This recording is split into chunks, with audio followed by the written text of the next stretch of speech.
যারা আপনারা এই দীঘা ট্রেন জার্নির ভিডিও দেখে দেখে বোর হয়ে গিয়েছেন, ভাবছেন যে আরে কি আর ভিডিও হবে, এই ভিডিও তো কত দেখেছি, তাদেরকে বলবো আজ কিছু নতুন হবে।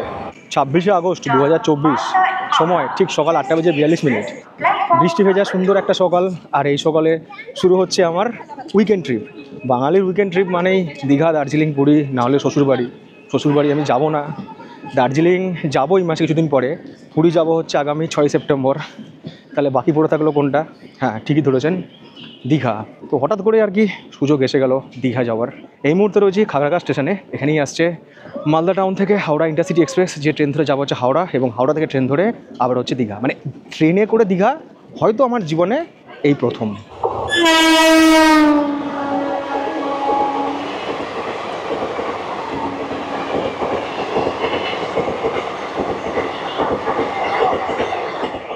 এই যে থ্রু ট্রেনটা বেরিয়ে গেল না, এটা কিন্তু কোনো মেল এক্সপ্রেস বা প্যাসেঞ্জার ট্রেন নয়, এটা কিন্তু আর্মি স্পেশাল ট্রেন। ওই জন্য ট্রেনের কোনো জায়গায় লেখা ছিল না যে ট্রেনটা কোথায় যাচ্ছে।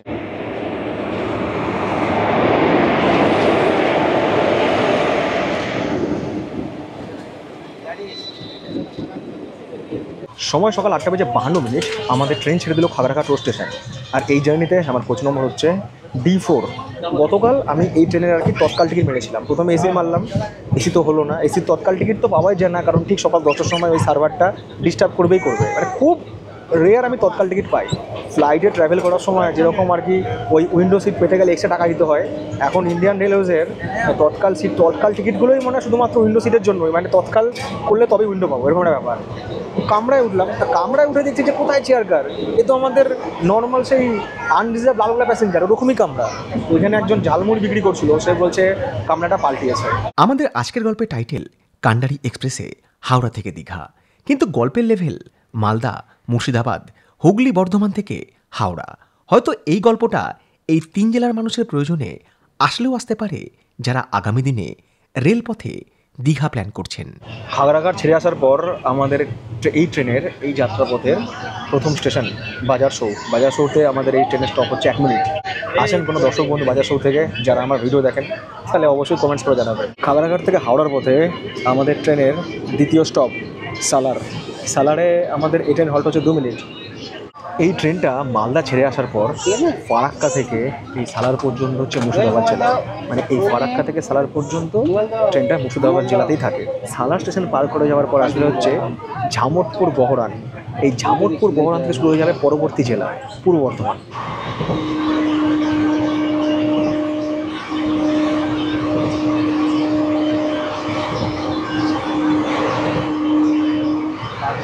এই যে চারিদিকে এত ধান চাষ করা হচ্ছে, এগুলো সব হচ্ছে আউশ ধান। কারণ এই আউশ ধান বর্ষার জলে পুষ্ট, বর্ষার সময়তেই ধানের চাষ করা হয়। আমার যখন বিএডে কর্মশিক্ষা ছিল তখন পড়েছিলাম রবি শস্য, খারিফ শস্য, আউশ ধান, আমন ধান, বোরো ধান কখন রোপণ করা হয়, তখন কাটা, এগুলো সব পড়তে হতো। এই আমাদের ট্রেন পার করছে নবগ্রাম কাকুরহাটি হল্ট, এরপরে আসবে অজয় নদ পার করার পরই কাটোয়া জংশন। এই হচ্ছে অজয় নদ। আর এই কাছেই কোথাও অজয়ের সাথে গঙ্গার কানেকশান রয়েছে, মানে দুটো নদী মিশেছে। আমি এক্স্যাক্ট জায়গাটার নাম জানি না, আপনারা কেউ জানলে আমাকে বলবেন যে কোন জায়গাটায় গঙ্গার সঙ্গে অজয় নদ মিশে গিয়েছে। খাগড়াঘাট থেকে 58 কিলোমিটার পথ চলা শেষ। আমাদের যাত্রাপথের তৃতীয় স্টেশন কাটোয়া জংশনে আমাদের এই ট্রেনে হল্ট হচ্ছে 2 মিনিট।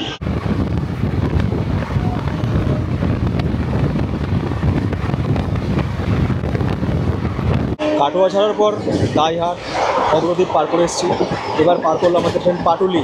এই আমাদের ট্রেন পার করলো পূর্বস্থলী স্টেশন। এই পূর্বস্থলীর কাছেই না চুপির চর রয়েছে। চুপির চরের নাম আপনারা কম বেশি অনেকে শুনে থাকবেন, প্রচুর পাখির সন্ধান মেলে। গঙ্গার পাশেই আর কি একটা অশোক প্রাকৃতির হ্রদ রয়েছে, সেই অশোক প্রাকৃতিক হ্রদকে কেন্দ্র করে চুপির চর গড়ে উঠেছে।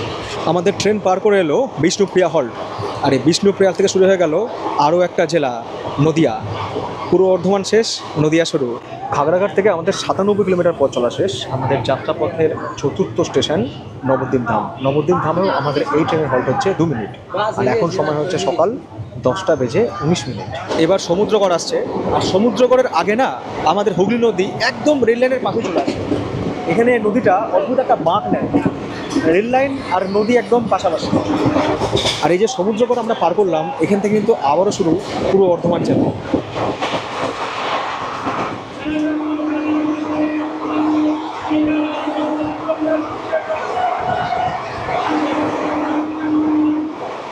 খাগড়াঘাট থেকে 120 কিলোমিটার পথ চলা শেষ। আমার যাত্রাপথের পঞ্চম স্টেশন পূর্ব বর্ধমান ডিস্ট্রিক্টের অম্বিকা কালনা। অম্বিকা কালনায় আমাদের এই ট্রেনের হল্ট হচ্ছে 1 মিনিট। আমাদের ট্রেন পার করলো ভুক্তিপাড়া স্টেশন, এখান থেকে শুরু হুগলি ডিস্ট্রিক্ট।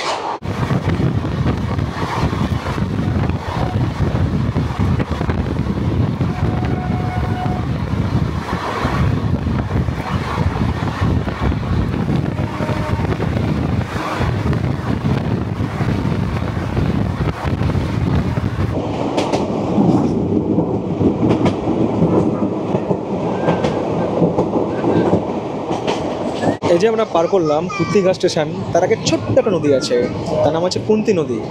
ত্রিবেণী পার করে এসেছি, বাঁশবেড়িয়াও পার করলাম, এবার আসবে হচ্ছে ব্যান্ডেল জংশন। খাগড়াঘাট থেকে 163 কিলোমিটার পথ চলা শেষ। আমাদের যাত্রাপথের ষষ্ঠ স্টেশন ব্যান্ডেল জংশন। আর প্রায় প্রত্যেক দিনের মতোই এখানে আমাদের ট্রেন প্রায় 40 মিনিট অ্যাডভান্স। এই আমরা পার করছি বালি স্টেশন, বা বলা ভালো বৃষ্টি ভেজা বালি স্টেশন। আর এখান থেকে শুরু আরও একটা জেলা, হাওড়া। বালি স্টেশন ছাড়ার পরেই আকাশ কালো মেঘে ঢেকে এলো। সময়ের নিয়ম মেনে শুরু হলো অসময়ে বৃষ্টি। আজকে লেভেলের বৃষ্টি, ভালোই হলো, বাড়ি থেকে স্নান টান করে আসেনি, স্নানের জলটা বাড়ির বেঁচে গেল। সময় বেলা 12:55। খাগড়াঘাট থেকে 201 কিলোমিটার পথ চলে বৃষ্টি আর জনতার ভিড়কে সাথে নিয়ে হাওড়া স্টেশনের 6 নম্বর প্ল্যাটফর্মে পৌঁছে তার যাত্রা শেষ করলো ইন্টারসিটি এক্সপ্রেস। পরবর্তী যাত্রা শুরু হবে ঠিক বেলা 2:25। তার জন্য আমাকে হাওড়া স্টেশনের ইস্টার্ন জোন থেকে যেতে হবে হচ্ছে সাউথ ইস্টার্ন বা নিউ কমপ্লেক্সে। বেরোনোর সময় মা বারবার বলেছিল, বাবু ছাতাটা নিয়ে যা, বৃষ্টি পড়বে, বৃষ্টির দিনে ছাতা নিয়ে যেতে হয়। গুরুজনদের কথা শুনিনি, তাই এখন গরুর মতো ভিজছি। ঘণ্টাখানেকের এই বৃষ্টিতে ওল্ড কমপ্লেক্স থেকে নিউ কমপ্লেক্স যাওয়া রাস্তার এমনই অবস্থা যেন নবমীর রাতে জনপ্রিয় কোনো দুর্গাপুজোর মণ্ডপ।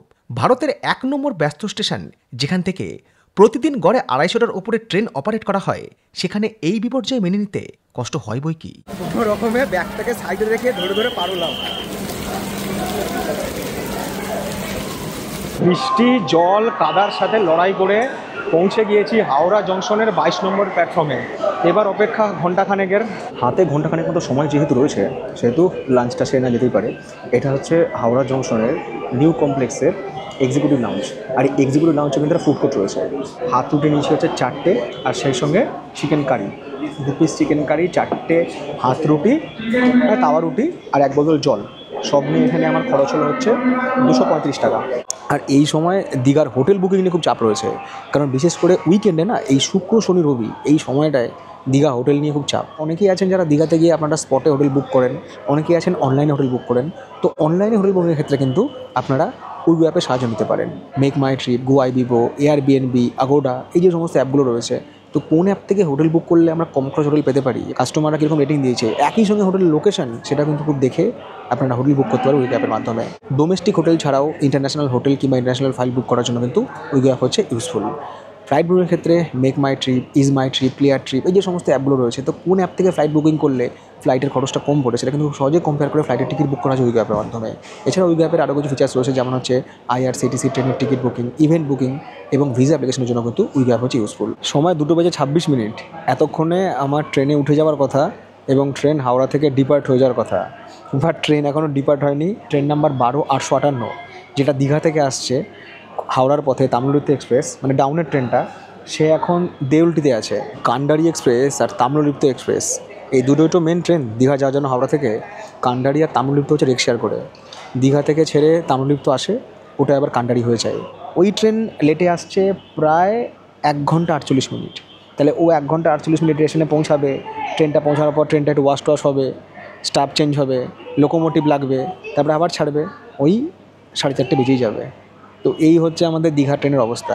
এবার আপনারা বলতেই পারেন যে আপনি কেন এখান থেকে পাঁশকুড়া চলে গেলেন না, পাঁশকুড়া থেকে তো ট্রেন ছিল, কিংবা আপনি কেন বাসে করে গেলেন না, বাসে তো 4.5 ঘন্টা সময় লাগতো, এত বাস রয়েছে। লেট করা ট্রেনে যেয়ে একটু দেখি, একটু অভিজ্ঞতা নিই, রাত্রি 10টায়, রাত্রি 11টায়, কি রাত্রি 12টায় দীঘা পৌঁছে ঠিক দীঘার এনভায়রনমেন্ট কীরকম হয়। আরে ভালোতে তো সবাই যেতে চায়, আমি একটু খারাপের সাথেই যাই, একটু দেরি হওয়ার ট্রেনের সাথেই যাই, কী আছে, এটাও একটা অভিজ্ঞতা জীবনে।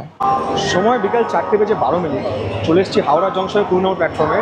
এখানেই দাঁড়িয়ে রয়েছে ট্রেন নাম্বার 22-897, উন্নয়ন এক্সপ্রেস, কান্ডারি এক্সপ্রেস, হাওড়া থেকে দীঘা কান্ডারি এক্সপ্রেস।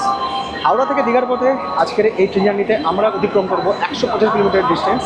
আর 150 কিলোমিটার যাত্রাপথ অতিক্রম করতে আমাদের এই ট্রেন সময় নিতে পারে 3 ঘন্টা 25 মিনিট। এবং এই যাত্রাপথে রয়েছে 6টা হল্ট এবং 45টা ইন্টারমিডিয়েট স্টেশন। এই যে ট্রেনটা ছাড়ার কথা ছিল দুপুর 2:25, এখন বাসতে চললো 4:13। তো দীঘা পৌঁছতে পৌঁছতে রাত হয়ে যাবে। মানে পর্যটক হিসাবে কতটা অসুবিধা হতে পারে আপনার? অবশ্যই অনেকটা অসুবিধা, কিন্তু সম্ভবত রেলওয়ের কোনো কাজ চলছে, যার জন্য ট্রেনটা কি একটা স্টেশন বাইপাস হয়ে মানে আপনার উপরে। আর এই জার্নিতে আমার কোচ নাম্বার হচ্ছে C2। চলুন চটপট উঠে পড়ি আমাদের দীঘা যাওয়ার ট্রেনে। সিট দেখে আনন্দে চোখের জল চলে এলো। যাবো হচ্ছে আমরা এই ডিরেকশানে, আর সিটও পড়েছে হচ্ছে এই ডিরেকশানে। যদি ওদিকটায় পড়তো কত ভালো হতো। আমি বলেছি না, আমি হচ্ছে একটা দুর্ভাগ্যের ব্র্যান্ড অ্যাম্বাসাডার। আমরা দীঘা যাচ্ছি। আমিও তোমাদের সাথে যাচ্ছি, যদি আমাকে নিয়ে যাও সাথে করে। সময় বিকাল 4:24। হাওড়া থেকে দীঘার পথে রওনা দিল ট্রেন নাম্বার 22-897 কান্ডারি এক্সপ্রেস। পরবর্তী station Santragachi junction. Howrah junction আর সাঁতরাগাছি জংশনের মাঝে আমাদের এই ট্রেন অতিক্রম করবে 7 কিলোমিটারের ডিস্টেন্স। রয়েছে 5টা ইন্টারমিডিয়েট স্টেশন। জীবনে প্রথমবার আমি ট্রেনে করে দীঘা যাচ্ছি। এই এক্সাইটমেন্টটা ঠিক সেই রকম যেরকম প্রথম কোনো মানুষ, প্রথম কোনো পর্যটক সমুদ্র দেখতে যাচ্ছে, তাও আবার ট্রেনে করে। ভাবুন তার যে এক্সাইটমেন্ট, আজকে আমার এক্সাইটমেন্ট মিলেমিশে গিয়েছে। আর ট্রেনে ওঠার পর যে এক্সপিরিয়েন্সটা হয়েছিল, ট্রেনটা যেহেতু অনেক লেট করে এসছে, তো ট্রেনের যেসব সাফাই কর্মীরা আছে তারা ফিনাইল টিনাইল দিয়ে আমাদের কামরা সব সাফ করে দিল। আর সেই সাথে কিন্তু খাবার দাবারও বিক্রি হচ্ছে, সিঙ্গারা, চিকেন পকোড়া, নানা রকম খাবার দাবার রয়েছে ট্রেনে। তো আশা করছি খাওয়া দাওয়া আর দুর্দান্ত এই বিকেল, সেই সময় টিপ টিপ বৃষ্টি আর মেঘ সব কিছুকে নিয়ে আমাদের এই জার্নি অবশ্যই সুন্দর হবে। আর যারা আপনারা এই দীঘা ট্রেন জার্নির ভিডিও দেখে দেখে বোর হয়ে গিয়েছেন, ভাবছেন যে আরে কী আর ভিডিও হবে, এই ভিডিও তো কত দেখেছি, তাদেরকে বলবো আজ কিছু নতুন হবে। ট্রেন যখন হাওড়া ডিপার্ট করে আর অন্যান্য ট্রেনগুলো যখন হাওড়া এসে ঢোকে, এই মুহূর্তের সাথে আমার ছোটোবেলার একটা স্মৃতি আছে। যখন ছোটোবেলায় বাবা মার সাথে বেড়াতে যেতাম পুজোর সময়, পুজোর ছুটিতে বেরিয়ে এসে যখন আবার ট্রেন এরকম হাওড়া বা শিয়ালদায় ঢুকতো, তখন মন খুব খারাপ হতো। মনে হতো আবার বাড়ি ফিরতে হবে, আবার পড়তে বসতে হবে, আবার স্কুল, আবার এই সেই। একটা হয়তো কোনো ট্রেন ছাড়ছে পাশ দিয়ে, হয়তো কোথাও যাচ্ছে, একদম কাজ ওই ট্রেনটা উঠে পড়তে পারতাম, আবার কোথাও বেরিয়ে যেতাম। আমি ছোটোবেলাকে কখনো মিস করি না। আজ বড়োবেলায় এসে ছোটোবেলায় সেই ড্রিমগুলোকে আলটিমেট ফুলফিল করতে পেরেছি। চাইলে যেখানে খুশি যখন তখন যে কোনো ট্রেনে। সকালবেলা এই ট্রেনটা যখন তাম্রলিপ্ত হয়ে যায়, তখন এর টিকিট প্রায় পাওয়া যায় না বলেই চলে। মারাত্মক মানে টিকিটের ডিমান্ড। বিকালবেলায় তাও তুলনামূলক একটু ফাঁকা থাকে। বিকালের ট্রেন ফাঁকা হওয়ার আরও একটা কারণ আছে। দীঘার প্রায় বেশিরভাগ হোটেলেই চেক ইন এবং চেক আউট টাইম সকাল 10টা থেকে বেলা 11টার মধ্যে।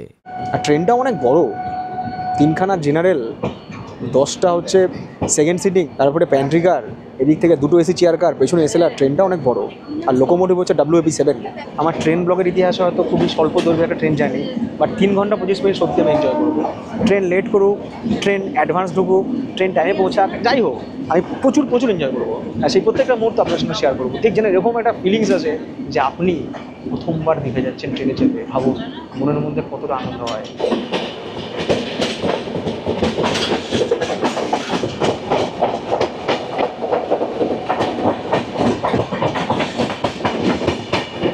SMBT বেঙ্গালুরু থেকে হাওড়া দুরন্ত এক্সপ্রেস, এই নিয়ে কিন্তু ব্লগ আমার রয়েছে। ভিডিওটা বোধহয় 1.5 মিলিয়ন ভিউ হয়েছে। অবশ্যই ভিডিওটা দেখবেন, খুব ভালো লাগবে। হবে আরও একবার জার্নি হবে। রামরাজাতলা স্টেশনে আমার দর্শক বন্ধু আমার প্রচুর ভিডিও দেখেন। আপনার এখানেই বাড়ি? ঠিক ঠিক ঠিক। আজকে দীঘা যাচ্ছি এই ট্রেনে করে। খুব ভালো থাকবেন। আমাদের ট্রেন সিগন্যাল না পেয়ে দাঁড়িয়ে পড়েছে রামরাজাতলায়, ওখানে দেখা গেছে দর্শক বন্ধুর সাথে। আমি জানি যে আজকের জার্নি এরকম না, আজকে প্রত্যেকটা স্টেশন থেকে কোনো না কোনো দর্শককে পাবো। প্লাস ট্রেনে ওঠার পর আমি দেখেছি যে এখানে কিন্তু ট্রেনেও কিন্তু প্রচুর দর্শক আছে। হ্যাঁ, মালদ্বীপ গিয়েছিলাম, WAG7।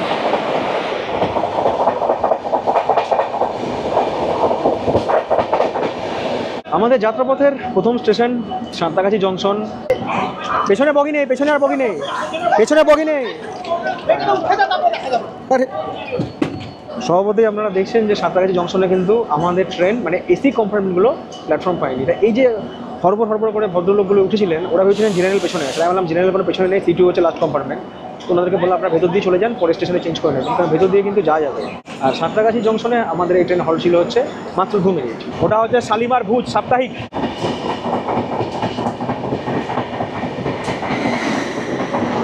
সাঁতরাগাছি জংশন ছাড়িয়ে আমাদের ট্রেন ছুটে চলেছে উলুবেড়িয়ার দিকে। সাঁতরাগাছি আর উলুবেড়িয়ার মধ্যে আমাদের এই ট্রেন অতিক্রম করবে 25 কিলোমিটারের ডিস্টেন্স। রয়েছে 9টা ইন্টারমিডিয়েট স্টেশন।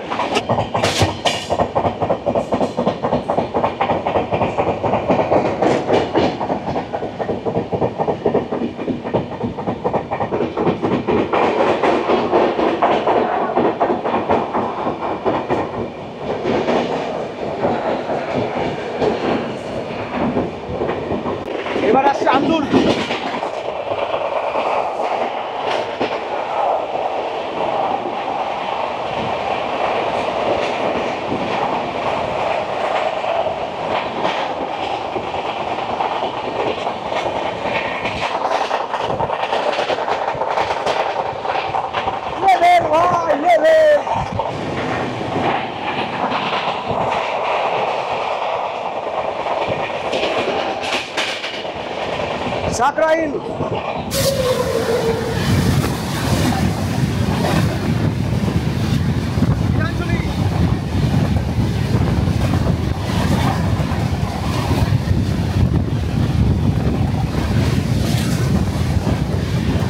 এবার মনে হয় ফুলেশ্বর আসছে।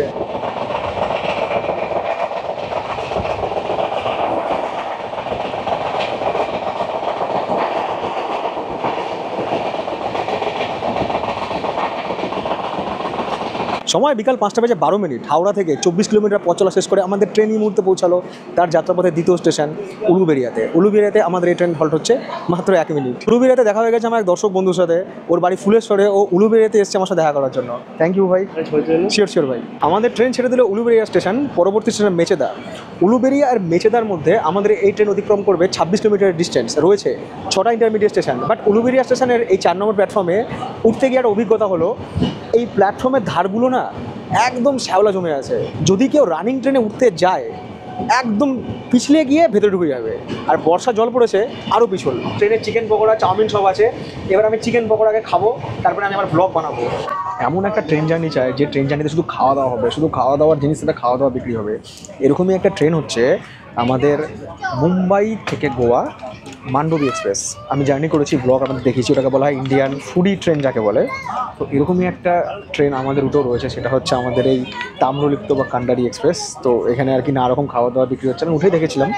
তারই মধ্যে একটা হচ্ছে এরকম চিকেন পকোড়া, গরম গরম চিকেন পকোড়া। গরম আছে তো, একটু গরম আছে। এর সঙ্গে একটা কেচাপ রয়েছে, 5 পিস পকোড়া আছে, দাম নিচ্ছে 60 টাকা। পুরো সলিড চিকেন, এর সঙ্গে মুড়ি হলে জমে যেত। নুন মারাত্মক বেশি, টুথপেস্টেও নুন, চিকেন পকোড়াতেও নুন। আমাদের ট্রেন বাগনান স্টেশন বের করে এলো। অ্যাকচুয়ালি ওই চিকেন পকোড়া টেস্ট করতে গিয়ে কয়েকটা স্টেশন পার করে গিয়েছি।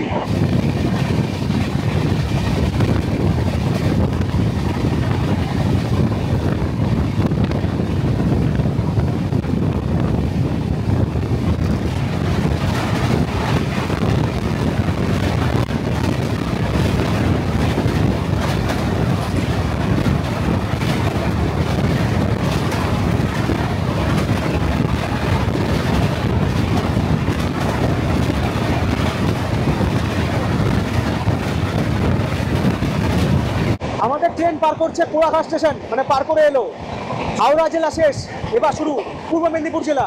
পূর্ব মেদিনীপুর জেলাতেই আমরা থাকবো, কারণ দীঘাটা আমাদের পূর্ব মেদিনীপুর জেলাতেই পড়ে।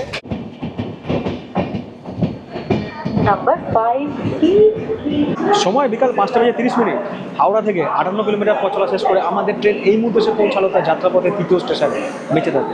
মেচেদাতে আমাদের এই ট্রেন হল্ট হচ্ছে মাত্র 2 মিনিট। আর মেচেদা আমাদের এই যাত্রাপথে এই জন্য গুরুত্বপূর্ণ দেখাচ্ছে, এখানে লেখাই আছে স্বাধীনতা সংগ্রামী মাতঙ্গিনী হাজরার বাড়ি আলিনারায়ণ যাওয়ার পথ। সাউথ ইস্টার্নে কিছু মালগাড়ি চলে ভাই, মালগাড়ি। 5 নম্বর দিয়ে বেরোচ্ছে এটা, আর আমাদের ট্রেন আছে 4 নম্বরে মেচেদা। আমাদের ট্রেন ছেড়ে দিল মেচেদা স্টেশন, পরবর্তী স্টেশন তমলুক। মেচেদা আর তমলুকের মাঝে আমাদের এই ট্রেন অতিক্রম করবে 33 কিলোমিটারের ননস্টপ ডিস্টেন্স। রয়েছে 7টা ইন্টারমিডিয়েট স্টেশন। আমাদের এই ট্রেনটা পাঁশকুড়ার কাছে গিয়েও পাঁশকুড়া ঢুকবে না, পাঁশকুড়া ইস্ট আউটার থেকে দীঘার লাইনে কেটে যাবে, মানে বলা যেতে পারে পাঁশকুড়াকে ছুঁয়ে যাবে। ট্রেনে আলুর চপ উঠেছিল 2টো 20 টাকা, বেশ বড় বড় সাইজের। শুনেছিলাম যে পাঁশকুড়া মেচেদার চপ খুব ভালো, 2টো চপ নিলাম 10-20 টাকা দিয়ে। একদম বেকার, লবণ বেশি, কোনো স্বাদ নেই, শুধু চামড়া ডুবেই মোটা, ধুর। আর আমাদের ট্রেন এই সব কিছুর মধ্যে পার করে এসছে নারায়ণ, পাকুড়িয়া, মুরাইল। এই আমরা পার করছি পাঁশকুড়া বাইপাস কেবিন। এই বাইপাস কেবিন থেকে আমাদের ট্রেন বাঁদিকে চলে যাবে। আর এই যে সোজা লাইন, এটা চলে গেল হচ্ছে একদম পাঁশকুড়া বা খড়গপুরের দিকে। আমি চপ খেয়ে তো স্যাটিসফাই হইনি, এবার নিলাম হচ্ছে মুড়ি। মূল্য হচ্ছে 20 টাকা। মুড়ির টেস্ট ঠিকঠাকই আছে।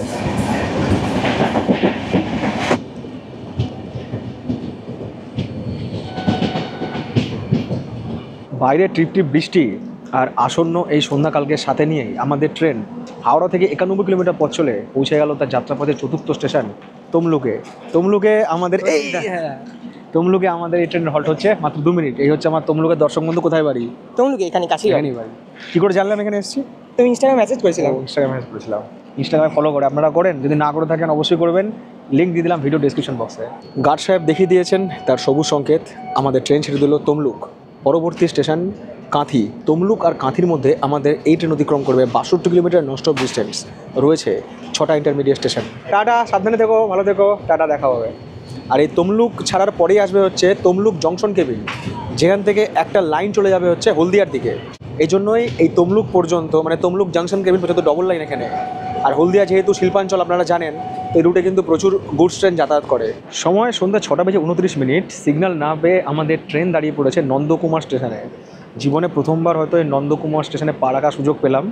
এর আগে যখন বাইক নিয়ে দীঘা এসেছিলাম 2019 সালে, তখন নন্দকুমারের নামটা শুনেছিলাম। নন্দকুমার থেকে কোনো দর্শক বন্ধু রয়েছেন যিনি বা যারা আমার ভিডিও দেখে, থাকলে কিন্তু অবশ্যই কমেন্টস করে জানাবেন। প্রায় 25 মিনিটের বেশি সময় আমাদের ট্রেন নন্দকুমারে দাঁড়িয়েছিল। পাশ দিয়ে কোনো একটা মেলনা এক্সপ্রেস ট্রেন পার করে গেল। আমি অ্যাকচুয়ালি যেতে পারিনি, যখন আওয়াজটা কানে না তখন ট্রেন চলে এসেছে, কভার করতে পারতাম না। তো কী করবো, বসে বসে সময় কাটছে না। ব্রেড অমলেট, ব্রেড কাটলেট রয়েছে, পাউরুটিগুলো এত সুন্দর না, দারুণ সব। আমাদের ট্রেন নন্দকুমার ছাড়ার পর আমাকে একটু কেটে আসতে হলো, কারণ এবার একটা আমরা নদী পার করবো। এটা হচ্ছে হলদি নদী। জানি না রাত্রেবেলা কতটা ভিউ দেখাতে পারবো, চেষ্টা করছি।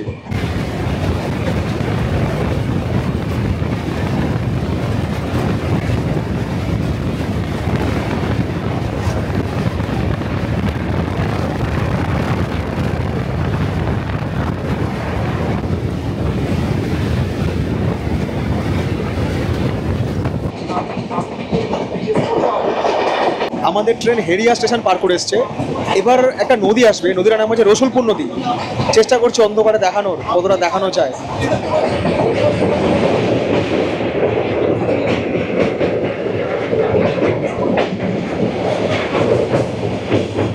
হেরিয়ার পরে আসবে হচ্ছে নাচিন্দা স্টেশন। নাচিন্দাতে স্টপেজ নেই, নাচিন্দা পার করে আসবে হচ্ছে কন্টাই বা কাঁথি স্টেশন। কাঁথি স্টেশনে গিয়ে কিন্তু আবার আমাদের এই ট্রেনের স্টপেজ রয়েছে।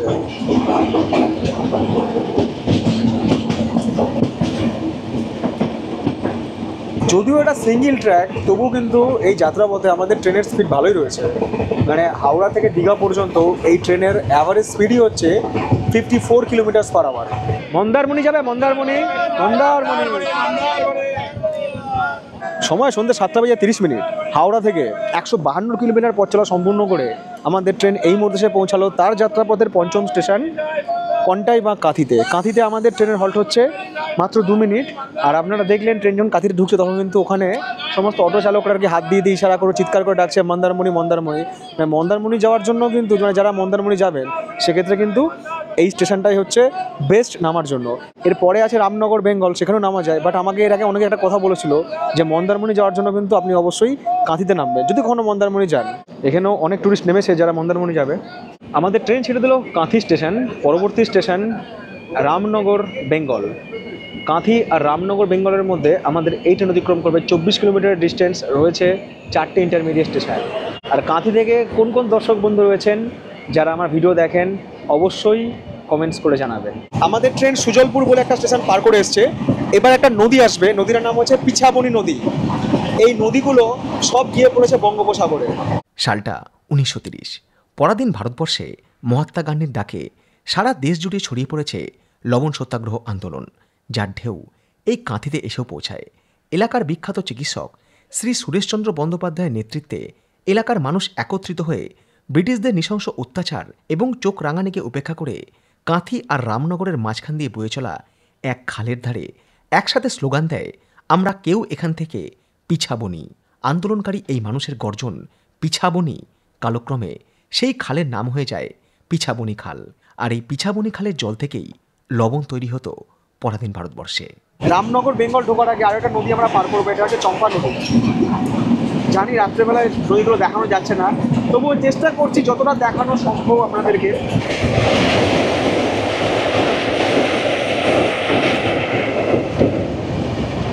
সময় সন্ধ্যে 7:52। হাওড়া থেকে 177 কিলোমিটার পথ চলা সম্পূর্ণ করে আমাদের ট্রেন এই মুহূর্তে এসে পৌঁছালো তার যাত্রাপথের 6ষ্ঠ স্টেশন রামনগর বেঙ্গলে। রামনগর বেঙ্গলে আমাদের এই ট্রেনের হল্ট হচ্ছে 2 মিনিট। রামনগরকে কেন বেঙ্গল বলা হয় এটা আমি আপনাদের কাছ থেকে জানবো। আমার জানার খুব কৌতূহল যে রামনগর কেন বেঙ্গল। এ কি ট্রেন পিছিয়ে যাচ্ছে কেন অটোমেটিক? এ কি ব্রেক করেছে ড্রাইভার, গ্রেডিয়েন্ট আছে মনে হয়, ট্রেন পিছিয়ে যাচ্ছিলো। যাই হোক, আমাদের ট্রেন ছেড়ে দিল রামনগর। পরবর্তী স্টেশন দীঘা। দীঘা আর রামনগরের মাঝে আমাদের এই ট্রেন অতিক্রম করবে 8 কিলোমিটার ডিস্টেন্স। রয়েছে একটা ইন্টারমিডিয়েট স্টেশন, সেটা নাম হচ্ছে টিকরা পিএইচ। আশা করছি 8:30টার মধ্যে আমরা দীঘা পৌঁছে যাব। যাক, আজকে কিন্তু ট্রেন 2 ঘন্টা লেটে ছাড়লেও অন্যান্য দিনের তুলনায় টাইমেই ঢুকলো। আমি এর আগে এরকমও দেখেছি এই ট্রেনটা 10টা, 11:30, 12টা এরকম টাইমে ঢুকেছে। রামনগর থেকে কোন কোন দর্শক বন্ধুরা রয়েছেন যারা আমার ভিডিও দেখেন। সময় রাত্রি 8:11। হাওড়া থেকে রওনা দিয়ে 185 কিলোমিটার পথ চলে আমাদের ট্রেন দীঘা পৌঁছে তার যাত্রা শেষ করলো। ট্রেন অ্যাকচুয়াল 8টার সময় দীঘা ঢুকে গিয়েছিলো। আমি ব্যাগটা গুছিয়ে সবার শেষে আর কি নামলাম। আমি একটু দেরিতে নামি, যেহেতু ট্রেনের এটাই শেষ স্টেশন। এই ট্রেনটা আবারও হাওড়ার পথে ব্যাক করবে একটু পরে, আবারও লোকজন উঠছে। শেষ করলাম আজকের এই পর্ব, হাওড়া থেকে কান্ডারি এক্সপ্রেস ধরে দীঘা। কেমন লাগলো আপনাদের এই পর্ব অবশ্যই কমেন্টস করে জানাবেন। ভিডিও ভালো লাগলে ভিডিওকে লাইক করবেন, শেয়ার করবেন। আর আমাদের পরবর্তী পর্ব শুরু হবে, অর্থাৎ একদিনের ভ্রমণে দীঘা স্টেশন থেকেই, যেটা আমি আপনাদের সঙ্গে শেয়ার করব এর পরবর্তী পর্বে। আজকের মতো সবাইকে tata, good night, love you.